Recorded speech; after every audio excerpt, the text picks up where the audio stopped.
بسم اللہ الرحمن الرحیم۔ غزوہ خندق کے حیرت انگیز واقعات۔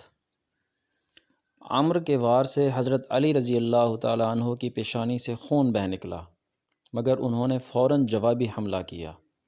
عمرو بن عبد ود کی گردن کے نچلے حصے پر ان کی تلوار لگی، تلوار ہنسلی کی ہڈی کو کاٹتی چلی گئی، وہ خاک و خون میں لوٹتا نظر آیا۔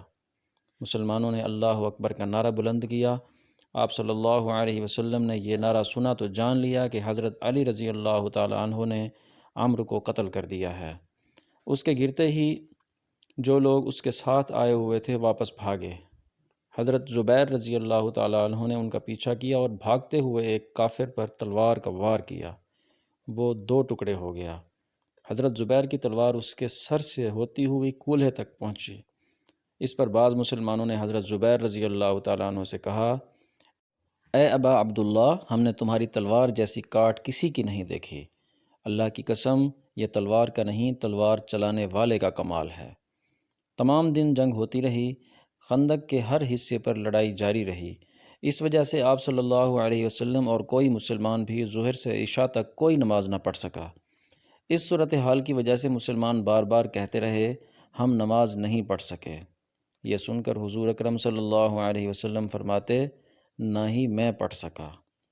آخر جنگ رکنے پر حضور اکرم صلی اللہ علیہ وسلم نے حضرت بلال رضی اللہ تعالیٰ عنہ کو اذان دینے کا حکم دیا۔ انہوں نے ظہر کی تکبیر کہی اور حضور اکرم صلی اللہ علیہ وسلم نے نماز پڑھائی۔ اس کے فوراً بعد حضرت بلال نے عصر کی تکبیر پڑھی اور حضور اکرم صلی اللہ علیہ وسلم نے عصر کی نماز پڑھائی۔ اسی طرح مغرب اور عشاء کی نمازیں باجماعت قضا پڑھی گئیں۔ غرض خندق کی لڑائی مسلسل جاری رہی۔ ایک روز خالد بن ولید نے مشرکوں کے ایک دستے کے ساتھ حملہ کیا، لیکن اس طرف سے اس وقت حضرت اسید بن حضیر رضی اللہ تعالیٰ عنہ 200 سواروں کے ساتھ موجود تھے۔ جو ہی حضرت خالد بن ولید نے اپنے دستے کے ساتھ خندق پار کی، یہ ان کے سامنے آ گئے۔ اس طرح حضرت خالد بن ولید ناکام لوٹ گئے۔ اس صورتحال نے طول پکڑا، صحابہ کرام رضی اللہ عنہم پریشان ہو گئے۔ آخر حضور اکرم صلی اللہ علیہ وسلم نے اللہ تعالیٰ سے دعا کی۔ اس کے جواب میں حضرت جبرائیل علیہ السلام آئے اور خوشخبری سنائی کہ اللہ تعالیٰ دشمن پر ہوا کا طوفان نازل فرمائے گا۔ طوفان کے ساتھ اللہ اپنے لشکر فرشتے بھی ان پر نازل کرے گا۔ رسول اللہ صلی اللہ علیہ وسلم نے صحابہ کرام رضی اللہ عنہم کو یہ خبر دے دی۔ سب نے اللہ کا شکر ادا کیا۔ رسول اللہ صلی اللہ علیہ وسلم کی یہ دعا بدھ کے دن ظہر اور عصر کے درمیان قبول ہوئی۔ آخر سرخ آندھی کے طوفان نے مشرکوں کو آ لیا۔ ان دنوں موسم یوں بھی سرد تھا، اوپر سے انہیں اس سرد طوفان نے گھیر لیا۔ مشرکوں کے خیمے اڑ گئے، برتن الٹ گئے، ہوا کے شدید تھپیڑوں نے ہر چیز ادھر سے ادھر کر دی۔ لوگ سامان کے اوپر اور سامان لوگوں پر آ گرا۔ پھر تیز ہوا سے اس قدر ریت اڑی کہ ان میں سے نہ جانے کتنے ریت میں دفن ہو گئے۔ ریت کی وجہ سے آگ بجھ گئی، چولہے ٹھنڈے ہو گئے۔ آگ بجھنے سے اندھیرے نے گویا انہیں نگل لیا۔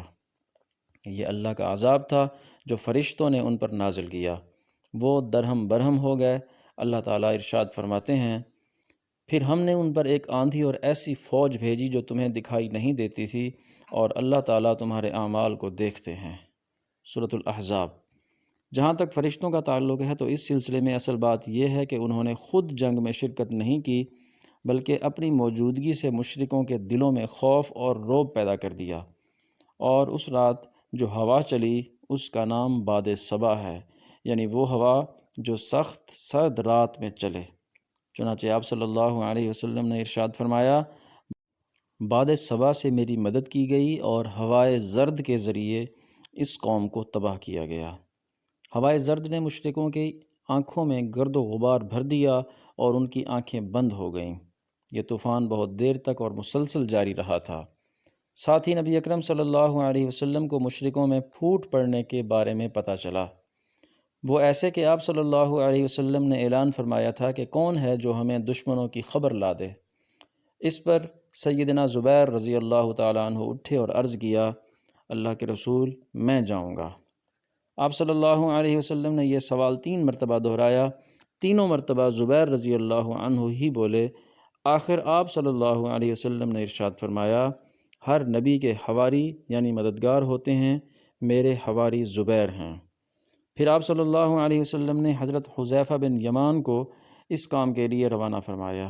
تھکن کی وجہ سے ان میں اتنی طاقت نہیں تھی کہ جا سکتے، لیکن حضور صلی اللہ علیہ وسلم نے ان کے لیے دعا فرمائی، جاؤ، اللہ تعالیٰ تمہارے سامنے سے اور پیچھے سے، دائیں سے اور بائیں سے تمہاری حفاظت فرمائے اور تم خیریت سے لوٹ کر ہمارے پاس آؤ۔ یہ وہاں سے چل کر دشمن کے پڑاؤ میں پہنچ گئے۔ وہاں انہوں نے ابو سفیان کو کہتے سنا، اے گروہ قریش، ہر شخص اپنے ہم نشینوں سے ہوشیار رہے اور جاسوسوں سے پوری طرح خبردار رہے۔ پھر اس نے کہا، اے قریش، ہم نہایت برے حالات کا شکار ہو گئے ہیں، ہمارے جانور ہلاک ہو گئے ہیں، بنو قریظہ کے یہودیوں نے ہمیں دغا دیا ہے اور ان کی طرف سے ناخوشگوار باتیں سننے میں آئی ہیں، اوپر سے اس طوفانی ہوا نے جو تباہ کاری کی ہے وہ تم لوگ دیکھ ہی رہے ہو، اس لیے واپس چلے جاؤ، میں بھی واپس جا رہا ہوں۔ حذیفہ رضی اللہ عنہ یہ خبریں لے کر آئے تو نبی اکرم صلی اللہ علیہ وسلم نماز پڑھ رہے تھے۔ آپ صلی اللہ علیہ وسلم نماز سے فارغ ہوئے تو انہوں نے دشمن کا حال سنایا۔ آپ صلی اللہ علیہ وسلم ہنس پڑے، یہاں تک کہ رات کی تاریکی میں آپ صلی اللہ علیہ وسلم کے دانت مبارک نظر آنے لگے۔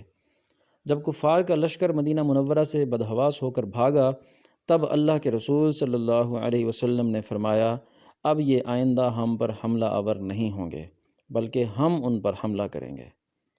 خندق کی جنگ کے موقع پر کچھ خاص واقعات پیش آئے۔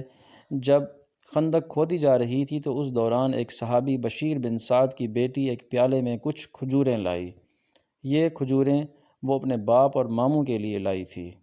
حضور صلی اللہ علیہ وسلم کی نظر ان کھجوروں پر پڑی تو فرمایا، کھجوریں ادھر لاؤ۔ اس لڑکی نے کھجوروں کا برتن آپ صلی اللہ علیہ وسلم کے ہاتھوں میں الٹ دیا۔ کھجوریں اتنی نہیں تھیں کہ دونوں ہاتھ بھر جاتے۔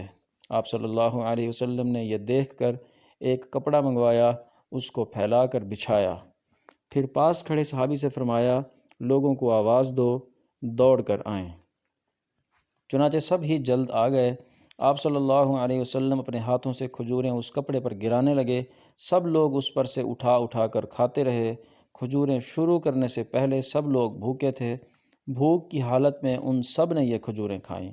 سب کے پیٹ بھر گئے اور آپ صلی اللہ علیہ وسلم کے ہاتھوں سے کھجوریں ابھی تک گر رہی تھیں۔ ایسا ہی ایک واقعہ سیدنا جابر رضی اللہ عنہ کا پیش آیا۔ انہیں جب آپ صلی اللہ علیہ وسلم کی شدید بھوک کا علم ہوا تو گھر گئے۔ ان کے گھر میں بکری کا ایک چھوٹا سا بچہ تھا اور کچھ گندم بھی تھی۔ انہوں نے اپنی اہلیہ سے کہا کہ نبی اکرم صلی اللہ علیہ وسلم کو بھوک لگی ہے، لہٰذا یہ بکری ذبح کر کے سالن تیار کر لو، گندم کو پیس کر روٹیاں پکا لو، میں اللہ کے نبی صلی اللہ علیہ وسلم کو لے کر آتا ہوں۔ حضرت جابر رضی اللہ عنہ کچھ دیر بعد حضور اقدس صلی اللہ علیہ وسلم کی خدمت میں حاضر ہوئے اور آہستہ آواز میں کہا کہ آپ کے لیے گھر میں کھانا تیار کرایا ہے۔ یہ سن کر آپ صلی اللہ علیہ وسلم نے کسی سے کہا، اعلان کر دو، جابر کے ہاں سب کی دعوت ہے۔ چنانچہ پکار کر اعلان کیا گیا کہ سب لوگ جابر کے گھر پہنچ جائیں۔ حضرت جابر رضی اللہ عنہ پریشان ہو گیا کہ وہ تھوڑا سا کھانا اتنے لوگوں کو کیسے پورا ہوگا۔ انہوں نے پریشانی کے عالم میں انا للہ و انا الیہ راجعون پڑھی اور پھر گھر آ گئے۔ وہ کھانا حضور اقدس صلی اللہ علیہ وسلم کے سامنے رکھ دیا گیا۔ آپ صلی اللہ علیہ وسلم نے فرمایا، اللہ برکت دے۔ پھر آپ صلی اللہ علیہ وسلم نے بسم اللہ پڑھی، سب نے کھانا شروع کیا، باری باری لوگ آتے رہے اور کھا کر اٹھتے رہے، ان کی جگہ دوسرے لیتے رہے، یہاں تک کہ سب لوگوں نے خوب پیٹ بھر کر کھانا کھایا۔ اس وقت ان مسلمانوں کی تعداد 1000 تھی۔ حضرت جابر رضی اللہ عنہ کہتے ہیں، اللہ کی قسم، جب سب کھانا کھا کر چلے گئے تو ہم نے دیکھا گھر میں اب بھی اتنا ہی کھانا موجود تھا جتنا حضور صلی اللہ علیہ وسلم کے سامنے رکھا گیا تھا۔ جب آپ صلی اللہ علیہ وسلم غزوہ خندق سے فارغ ہو کر گھر آئے تو وہ دوپہر کا وقت تھا۔ حضور صلی اللہ علیہ وسلم نے ظہر کی نماز ادا کی اور سیدہ عائشہ صدیقہ رضی اللہ عنہا کے حجرے میں داخل ہو گئے۔ آپ صلی اللہ علیہ وسلم ابھی غسل فرما رہے تھے کہ اچانک حضرت جبرائیل علیہ السلام سیاہ رنگ کا ریشمی عمامہ باندھے وہاں آ گئے۔ حضرت جبرائیل علیہ السلام ایک خچر پر سوار تھے انہوں نے آتے ہی آپ صلی اللہ علیہ وسلم سے کہا، اے اللہ کے رسول، کیا آپ نے ہتھیار اتار دیے ہیں؟ آپ نے فرمایا، ہاں اتار دیے ہیں۔ یہ سن کر حضرت جبرائیل علیہ السلام نے کہا، لیکن اللہ تعالیٰ کے فرشتوں نے تو ابھی ہتھیار نہیں اتارے۔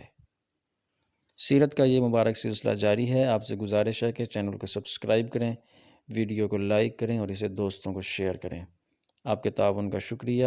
جزاکم اللہ خیراً کثیرا۔